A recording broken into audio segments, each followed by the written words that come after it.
Relax, the keyboard is off and the press box is closed, but the mic is just getting warmed up. Welcome to the Hockey Writers Ink, a show where the writer is fresh off the presses and the ink is not dry. Join your host, Lance Green, the guardian of the blue paint turned writer, and co-host SteelFlyers, as we bring you all the latest on the Philadelphia Flyers.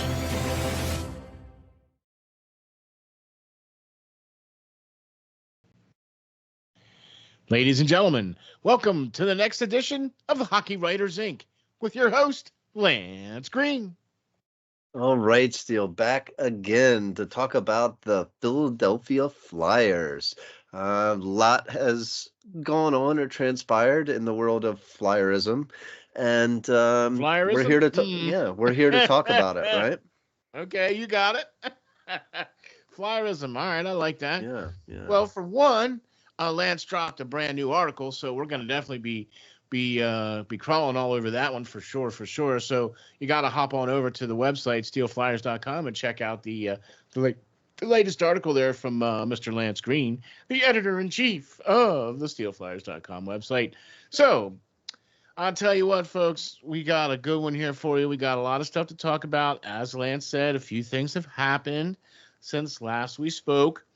There's still no off season for us either. You know what I mean? It's just we try not to overburden y'all with, when there's nothing going on with the Flyers, it's hard to, but then when there's things that are going on, hey, we got stuff to talk about. All right. And we're getting ready soon for the season. And we're going to talk about training camp starting up here real soon too, as well. And some guests in the very near future as well coming up.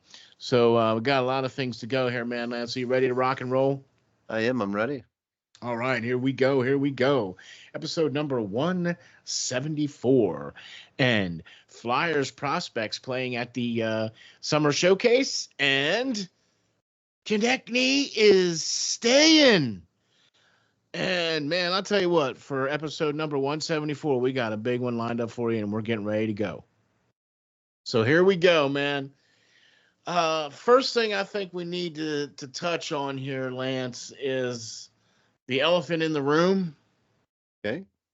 I mean, it's not really an elephant in the room here because, well, it's been all over the news in the last few days here. Travis Konecny has just signed his name on the dotted line to a, how do we say this, monster contract? Would you say that? I mean, we're at the AAV of what, 8.75 million? Yeah, there you go. All right. 8-year, $70 million deal. 8 years, $70 million. That's going to run him all the way to the age of 35.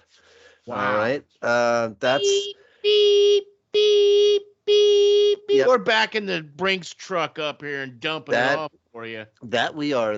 But, I don't mind this signing so much. Definitely it's better than the $10 million that he was rumored to be asking for. So that was obviously out of the question. I don't think he's a $10 million player. But in today's standards, is he an $8 million and change player? And I think you can say he is, because he scored 33 goals last year, Steel. The year before he touched over 30 as well. He's getting better with age here. That's true. He 3 times before that in a row consecutively he scored 24 goals. So I mean, he's been doing it for the Flyers, and he is more than just the team's leading goal scorer last year. He is that spark plug in the Flyers offense. He is the one that's going to show these guys how they should play the game. He does not take a shift off. He finishes his checks.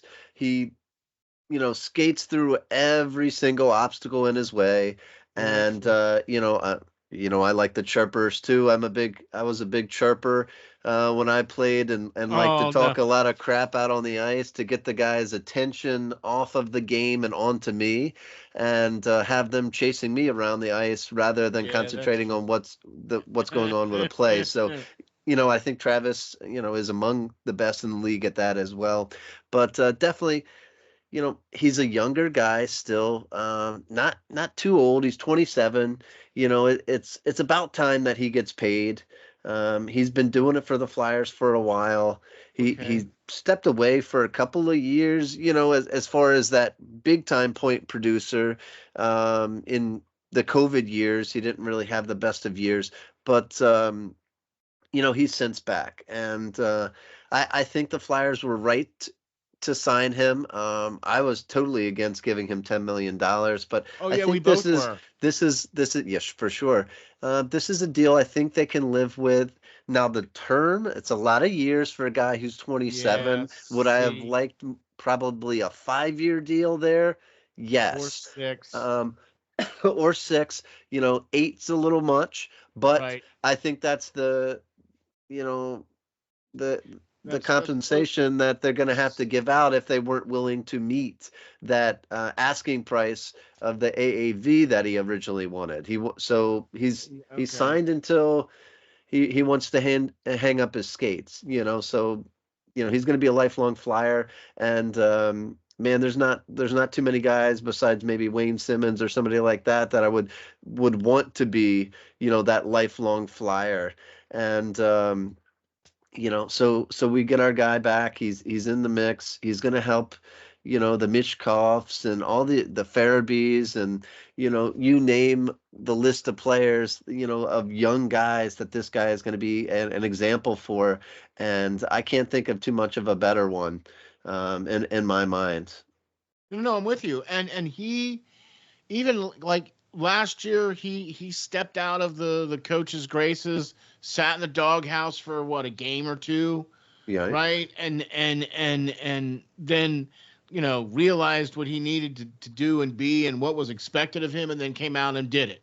Okay. I think it's a long season, and I mean, guys are going to hit slumps, and it just proves. I mean, they did the same thing to Couturier, who's got the C on his chest. Shortly after that, he kind of hit a rough spot, and he was hurt. Right. Well, I mean, when isn't he? But that's true. Yeah. So, but that's the thing. Like, they're not exempt. I like that from the coaching staff.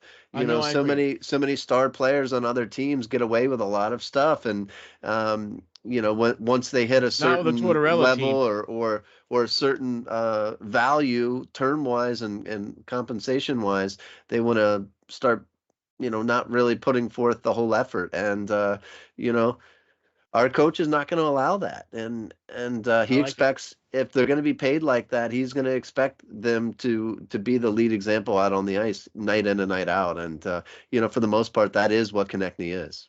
That's what he was asked to do. But what I was trying to get to was the fact that he realized what he needed to do, and then has since turned it around and became that player that everybody knew he could be, or that Tortorella knew he could be. And now he's out there on every situation. He's the key cog in shorthanded situations where he had 4 shorties last year, or 5 shorties or something like that, led the team with shorthanded goals. Do you know what I'm saying? And was just exactly what you said, the spark plug, the leader out there. It's a good young-ish player to build the nucleus around in this rebuild, because you have a lot of young talent that's coming up, the Michkovs, the Luchankos, you name it, the guys that are going to be, the Tyson Forsters, you know what I mean, and the whole 9 yards. And it's exactly what you said, Lance. He's a good cog to build around it. He's a good leader and a good example. My only problem with it was the term. But I think that you touched on it with the fact that because he wasn't going to get his $10 million a year, which you and I both agreed that, if they paid him $10 million a year, somebody needed clunked on the head. You know what I mean? But I can appreciate with what they're doing with this signing. This states to the rest of the team that, hey, this is a guy that we, was brought in from the last administration, but we feel is part of what we're doing moving forward. This is a guy that's going to be part of the leadership group.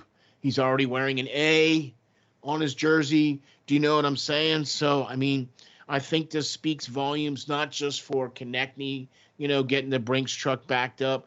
But I think this is going to speak volumes now for the rest of the team and all of these young players that have been drafted now in the last 2 years. Okay. I think it speaks volumes to them saying, hey, this team is committed to rebuilding and winning the right way. And as long as we stick to what we do, and if we play good, we can be here on this team. Do you know what I mean? And be part of something special, because I think that's exactly what's happening here, Lance. I think in spite of some of the missteps that we feel that have happened, and look, we're not going to agree with everything.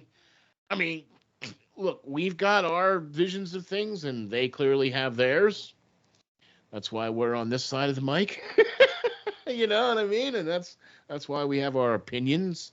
Do you know what I'm saying? And so I'm glad that they did re-sign Konecny. I feel that was okay.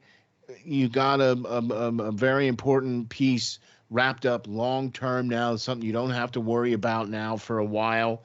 That's good. It's a pretty big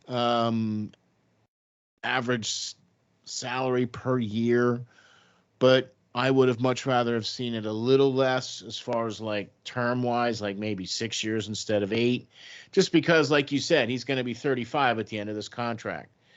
Well, most guys, if you're lucky, you get to 35 years of age and still play. Right. Once you hit that 32 mark, that's when it starts to go the other way, historically. Not saying that it's going to be that with him. Do you know what I mean? Right. But if he goes through another couple more seasons, we're getting him right now in his prime. So we're paying prime money for a player in his prime who has serviced the Flyers the last few years, has progressively gotten better, has become part of the leadership group of this team. So he's being paid as such, scoring over 30 goals the last 2 years and 24 goals consecutively in the last few. I'm glad that we've got Konecny wrapped up. For sure. You know what I mean? So, yeah. All right. That was kind of the big major news that happened here. And we all know that there's a lot of things going on with this team, that there's a lot of different things happening because it's a rebuild, and they're still trying to put a good quality product out on the ice, which I can appreciate the rock and a hard place that you're going to be in, with trying to put a good product out on the ice and still trying to rebuild and everything else like that. But having said that, the last couple of drafts that have happened for the Philadelphia Flyers have been, well, let's say interesting to say the least. Let's say that, interesting to say the least. Some picks that we agreed with, some picks that we didn't agree with, but here's what we got right now playing in the Summer Showcase. And that's what I want to talk about right now, is the Summer Showcase that they have playing right now with the World Juniors. Right now, the Philadelphia Flyers have 8 players in this showcase. And Lance, we're not going to talk about all 8 of them. You know what I mean? But the fact that they even have 8 players in this showcase, I think that speaks a lot about the players that have been drafted here the last few years. What do you think? Yeah, historically, their teams, Team Canada, Team USA, etc., the different nations of the world, bring in some of the best talent that is up and coming every summer to kind of do this kind of thing, to help develop their talent, get to see, who they might want for, the World Juniors and different stuff like that.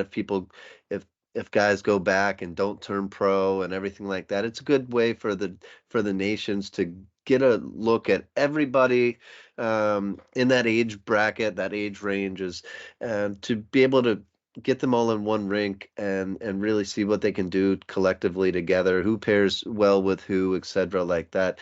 And only hone their skills for a week or two with some very great coaching staff that they have for them. So it's a great way. It's an honor, like you said, to have so many of the Flyers prospects going into these, you know, team building, essentially Showcase. Yeah. showcases, and for their different nations, and some of the best that we should be looking at is two of the boys from London. They had historically a great season, and up Yeah, there, for and sure. yeah, and I mean you can't deny that they you know did big things this year in taking the OHL and going Yeah. to the Memorial Cup and And everything and like let's that. let's So let's be clear here that you're talking about the Oliver Bonk and the Denver Barkey Bonk, yeah, coming out here and just lighting it up in their respective leagues. So let's talk about the Oliver Bonk one with the London, sure, and going all the way as far as what they did. Do you know what I mean? And then sure, but sure. I mean, Oliver, was drafted first round, 22nd overall in 2023 draft by the Flyers. He's now 19 years old. He's a right-hand shot defender. He's already signed by the Flyers.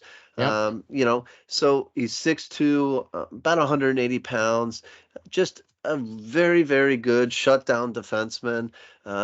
This guy is going to be on the Flyers blue line sooner rather than later. I really like this kid, and yeah, we both he do. put up 67 points in 60 games played this year. So he's got the offensive side of it too. He scored 24 goals last year for the London Knights. So man, I'm just excited because you look at that right side, and historically over the last couple of years it's been kind of not the best. That's why they brought in Draisaitl and made that trade when they had to trade away Cutter, of course, but we won't get into Yeah. that because that's still a sore subject. But you know Bonk is going to be a great player, and he's I showing think that so. he's progressing, Yeah. and just an absolute delight. He was not really on my radar as far as who the Flyers should draft. That's that draft year, but he's developed even better than I think what the Flyers thought he would to this point. Agreed. And Agreed. kudos to them, right? Agreed. And Yeah, yeah, yeah. Agreed. his partner, Denver Barkey, is a phenomenal player in his own right. Yeah. Just Yeah, yeah, just yeah. an absolute. I hate to use that word again, but a spark plug, man. This kid is a a match. Like, he just goes. He's going to get his best teammates out on the ice with him, and he's going to make big plays in order to set them up to make some amazing goals. He too is signed. He's a center, which is great because the Flyers and Danny Briere, you heard talk so much about Yeah. needing centers, Yeah. and he's a small guy at 5'9", but man, he plays bigger than he Because is, he's and a thick 5'9", like he's 180 pounds or 187 pounds or something crazy like that. I think he is. He's I a think bit he's a little bit thicker. lighter, but still, like, he's got muscle on him for sure, Yeah, yeah, and yeah. He plays a bigger he game he too. plays a bigger game. He's not going to back down from anybody, and he scored over 100 points this year, guys. 102 points in 64 games. That We is need that kind of that production. is, I mean, wow. That is an Hello. amazing Can you production. please He scored start now? 35 goals this year. He was among the league leaders in the OHL this year. And, he was a big part why London, won the OHL championships. And you can't deny, what he did in training camp last year. He I was one know. of the last ones to be cut and sent back. And Agreed. man, I just enjoyed watching him play I know. because he makes everybody around him better. And I think even more than Bonk, I think he could find his way into a Flyers uniform sooner than Bonk, and that's saying something because the Flyers defense isn't the greatest. So that is just what this guy is, and I think he is a Tortorella guy.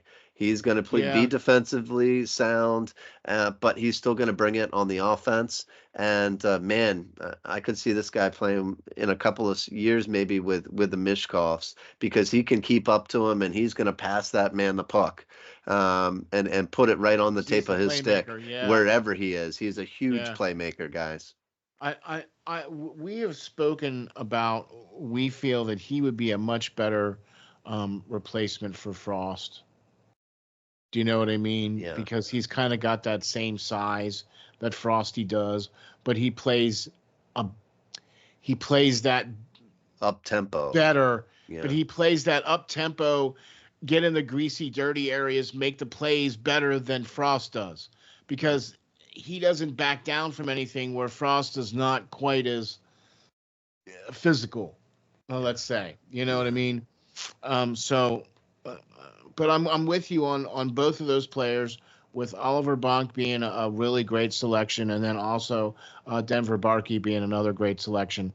You also have to talk about the Flyers' first round pick this year, 13th overall. Jett Luchanko is also playing, and their second round pick, Jack Berglund, is playing as well in this showcase, along with. We got what Powell playing, Noah Powell from the Dubuque Fighting Saints playing for the United States.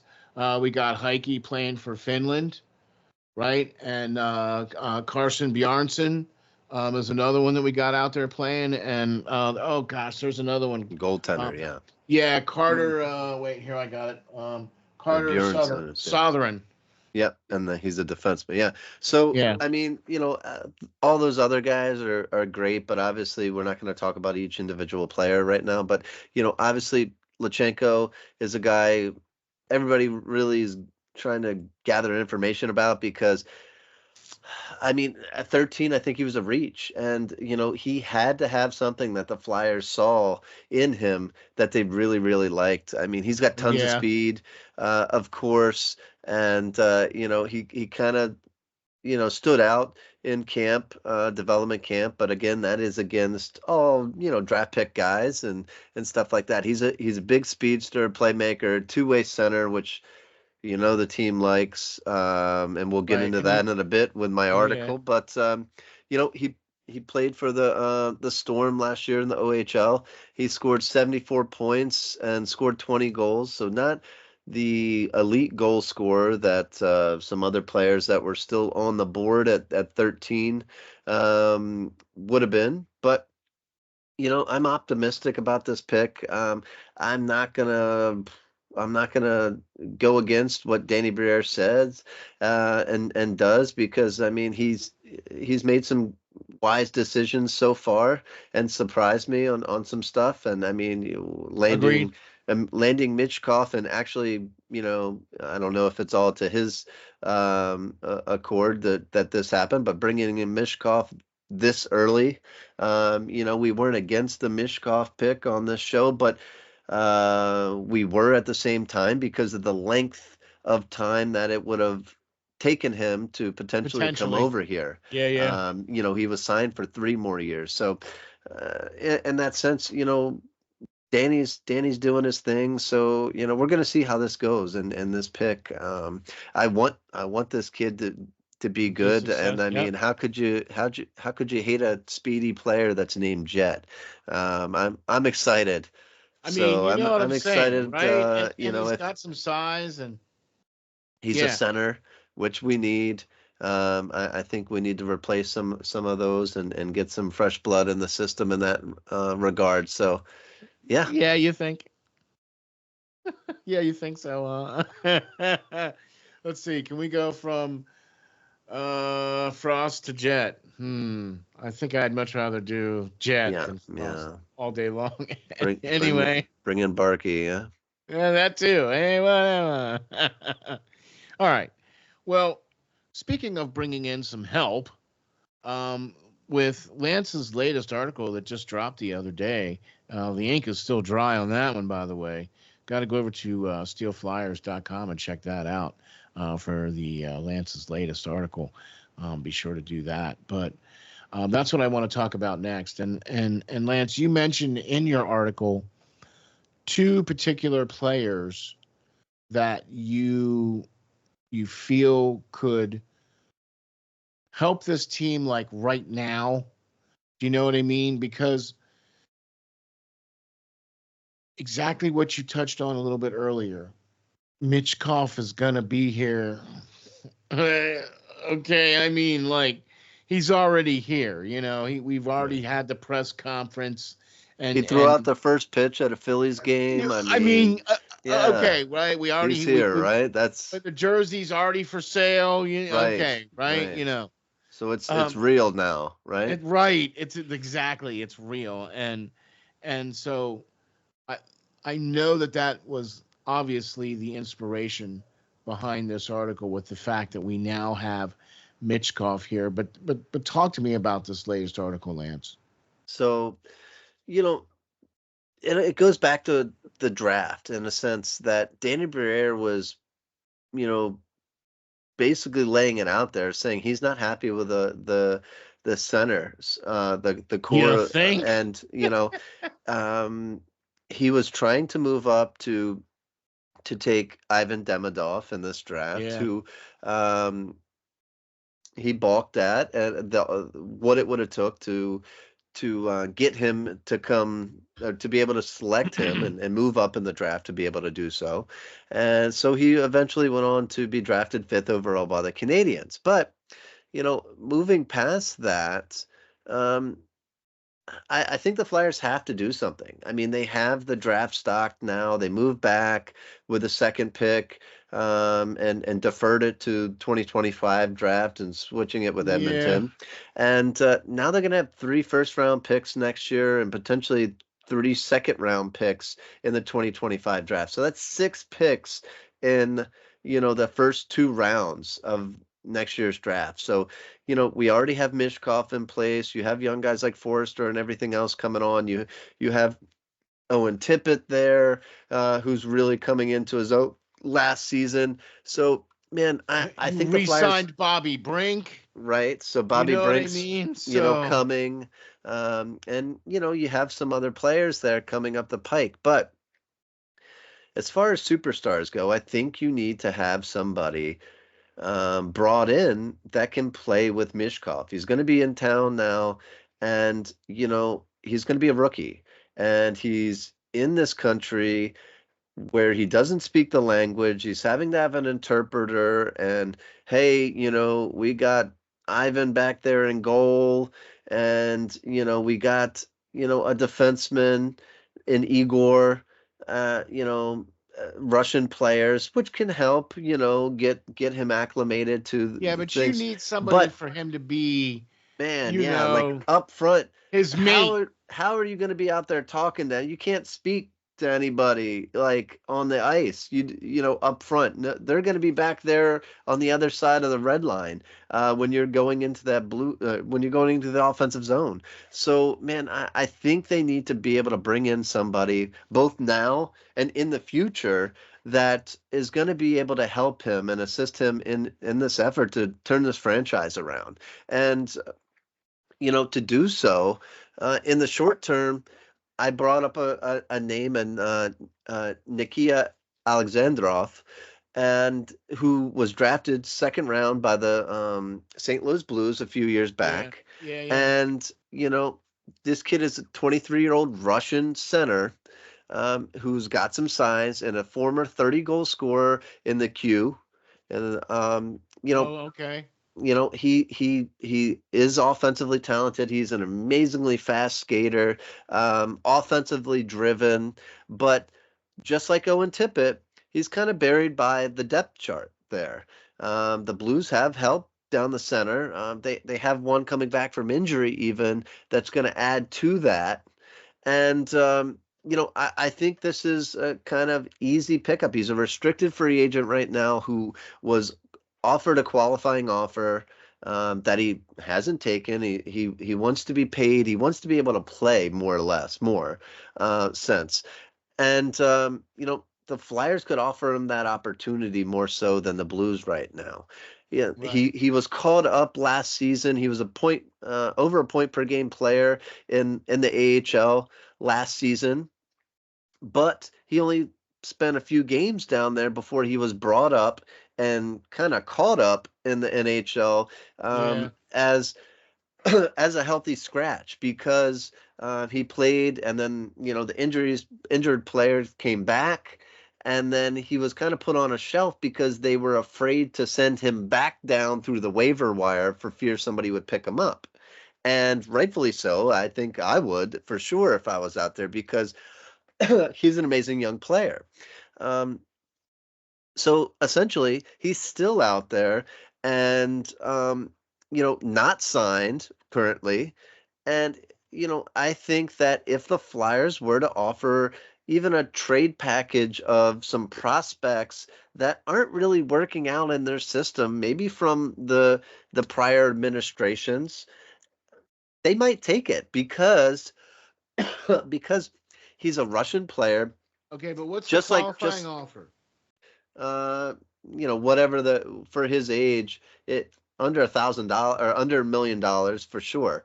Okay. um Okay. so the Flyers should do a sign and trade deal. They should sign him to whatever, be able to negotiate, sign him to a deal, and then give the Blues something for him because just like fellow Russian prospect that St. Louis had in Mikhail Abranov, whatever. But he just went back to the KHL because he wasn't getting the playing time. He wasn't getting a shot at the NHL, so he went back to play in the KHL. Hey, And he's gonna play. he's going to play. He's going to start on the highest level of professional hockey over there and probably succeed. And that is what I think that the Blues would fear with each passing day, and Alexandrov not agreeing to a contract. So, it is a short-term option that could help Mishkov up front play on a line with him, offer a faster skater who can get him the puck and who can kind of help speed the process up of acclimating him to playing in the North American style game offensively, because this guy's been here and done that for the past couple of years. Okay. Okay. I mean, I look. I'm with you on all this stuff. It's it's one of those things to say, hey, these are some of the things that we feel that they could do, in the short term. And I love how you always have the gears are always rolling. You know what I mean? And there's always, you always have things going on. But talk to me about the other part of this article, which was a little bit more of a longer term down the Right. road kind of a solution as well. So that's definitely the short-term option, right? And to expand a little bit further on Briere and what his thought process here is, and why we need a more long-term option at center, is the Flyers finished last season 20th in goal scoring, right? Um, and their highest paid center, Coots, scored 11 goals last year, and the others, Frost, Lawton, and Paling, maybe finished with 12 or 13.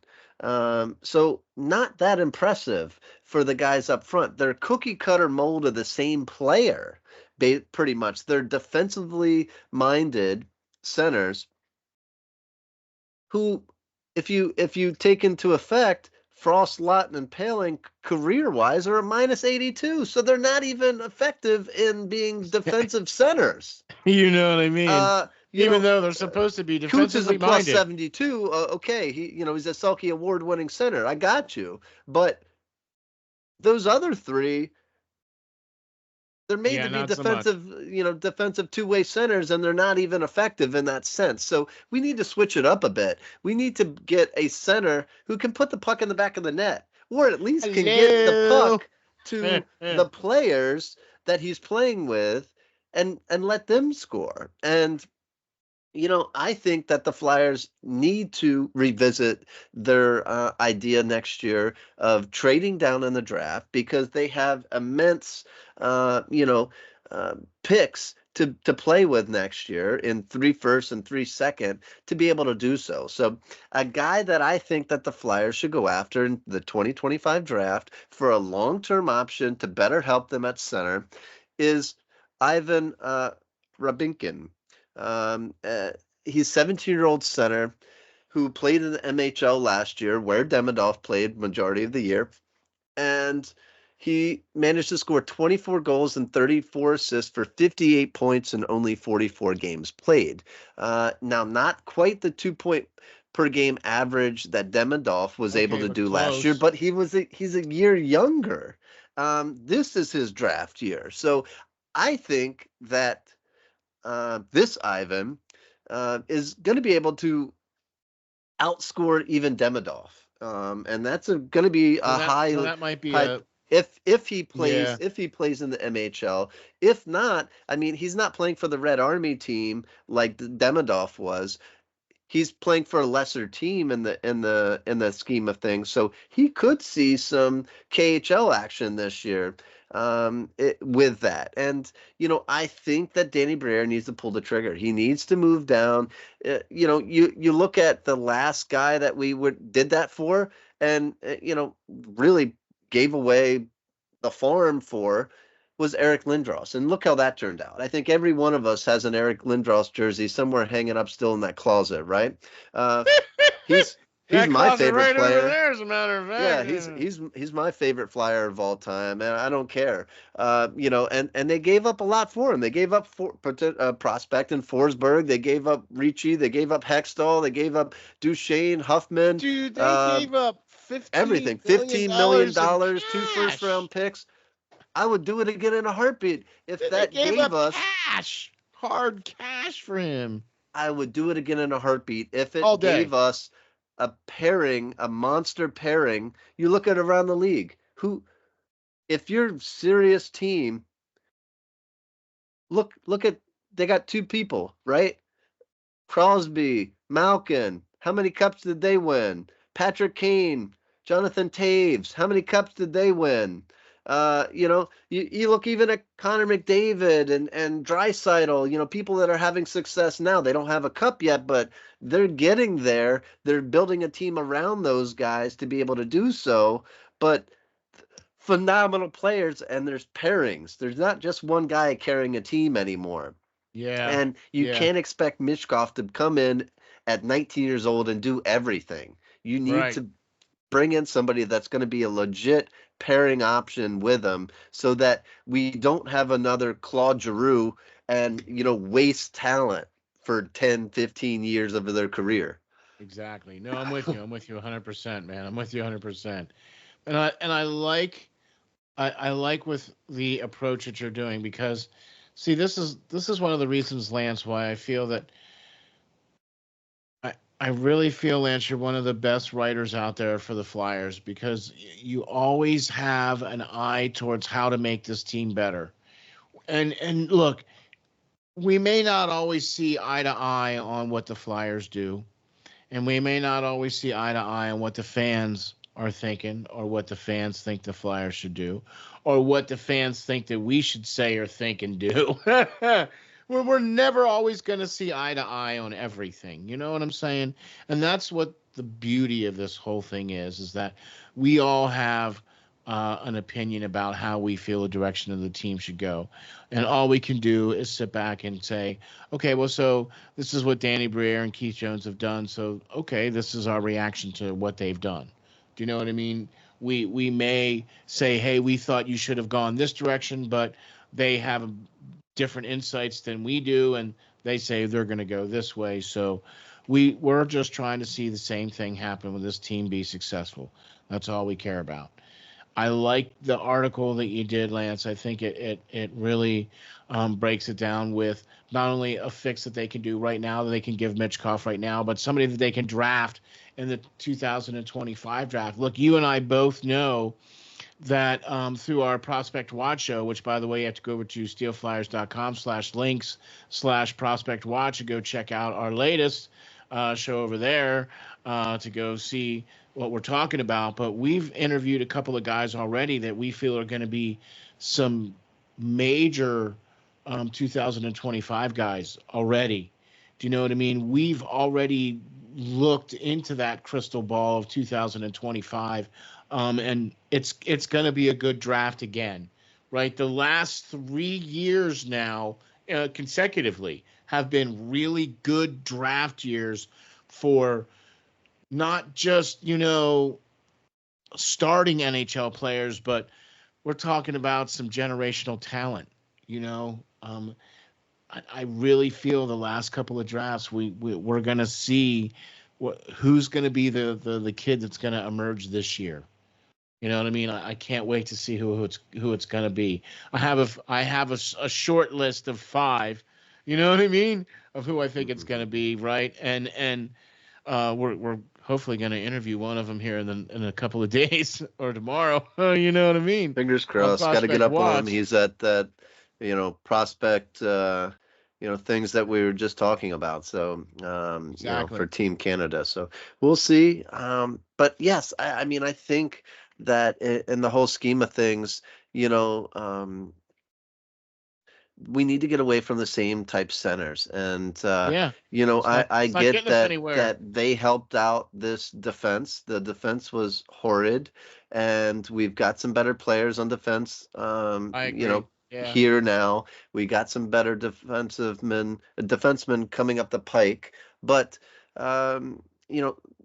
centers got to score. We got to score some goals, guys. We're not a goal scoring team. We got to put the biscuit in the basket. We have a potential star in the making here, and I think they need to go back in Rapkin. If we drafted him, we're gonna see guys from that guy that crashes the net, and that is this guy. He can be a playmaker as well, but this guy is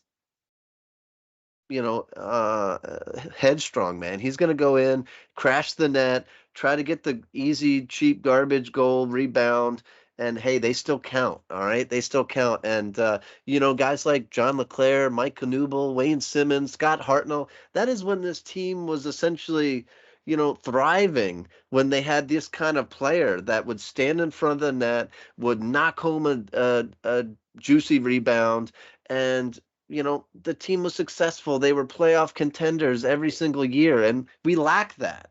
We lack the players that are gritty, besides Konecny, that are going to be willing to, stand there and take the abuse. And, dole it back out. Ivan is one of them that is going to be able to do that. He's got the size already at 17 to do that.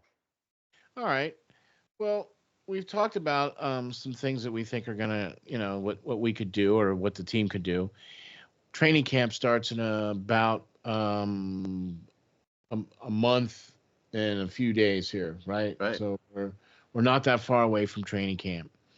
We've already had we've already had development camp where all of the first year prospects and draft picks attended and everything like that, and it was all fine and great, and it's like everybody's skating around in shorts. Okay, it's all great, but training camp is going to be a whole different story here coming up in September, and the players are going to feel the John Tortorella training camp firsthand. Is there any particular one thing that you think needs to stand out in this training camp, or what? I mean, let me see if I can narrow this down. I get you, Steel, but you've done it again. That's kind of leading towards my next article. I'm going to break down, some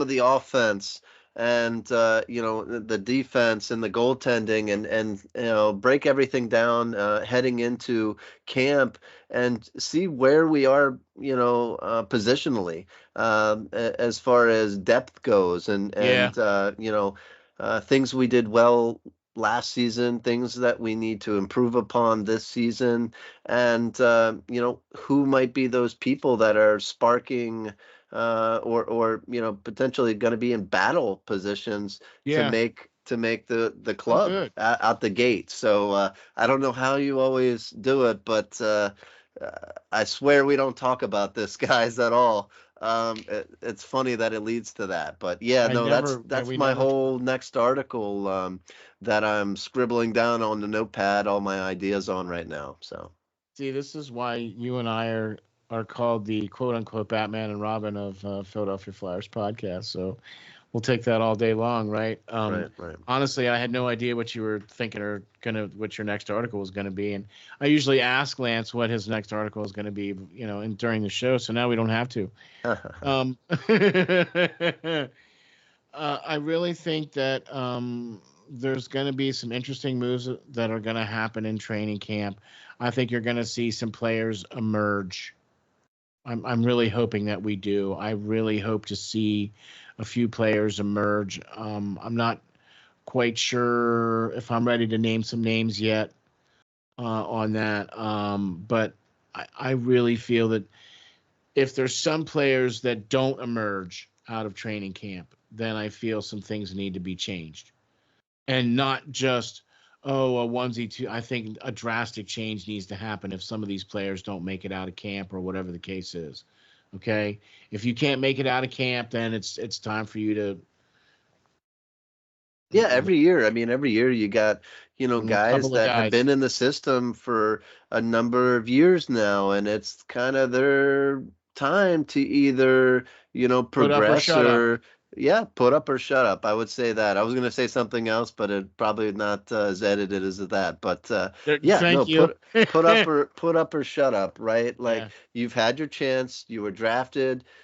You've been playing within the team system. We've been keeping an eye on you. You've been to a couple development camps now. You've been through a couple training camps, and you're let's see what you still got. right where the level that we drafted you at. And in order to make room for that next crop of guys, especially now that, Danny Briere is, two drafts into his reign of supremacy here over the team, you know, some guys got to go That's to make right. room for others That's and right. be able to sign them and bring them in and give them a shot. So Exactly. I'm interested to see what happens for Yeah. sure. And, I'm going to talk about that in my next article a little bit, and potentially we'll talk about that in our next show, maybe. Well, for sure. So, first of all, I would like to say big props and thanks to Amfran for doing the great shorts for us, man. The guy does amazing work, and we really appreciate what he does for us for the Hockey Writers Ink and also for the Prospect Watch Show. So that's the big Hockey Writers Ink salute for you for that one, man, for sure. So thank you very much for the great shorts that he does. That he puts out on the what is it, TikTok, I guess. And so TikTok, yeah. You also post them out on X and everything else, yeah. exactly, and then YouTube also Shorts, yeah. Instagram, YouTube, and all that. So thank All you the all very much above. for that. Yep. Also a big thanks to Spreaker for all your help in getting us out there on all the podcasting platforms. We really do appreciate that. We also appreciate Lenny Redcoals for being our provider for all of the images that we get to see here on the show. And in our articles, we have exclusive permission from Mr. Redcoals himself. So we're hoping to get him on the show here sometime between now and September before training camp. I have reached out to him, and he said he would be interested in something here in the next couple coming weeks. Also, be looking for the great Jim Jackson to be on the show here in a little while. Once the man gets off of vacation, we'll have him on the show here to do a quick little preseason gathering here and discussion about the Flyers with the great Jim Jackson. So some of the great things coming up here for sure. Also be looking forward to Lance's articles coming out here, and also be looking forward to a great Prospect Watch show that is going to be in the makings here too. So be forward to look into that as well too. So thank you all for watching. Thank you all for checking us out. Thank you all to the Facebook groups out there for allowing us to post and allow us to put all of our information, our shows, our articles. And thank you all for the feedback.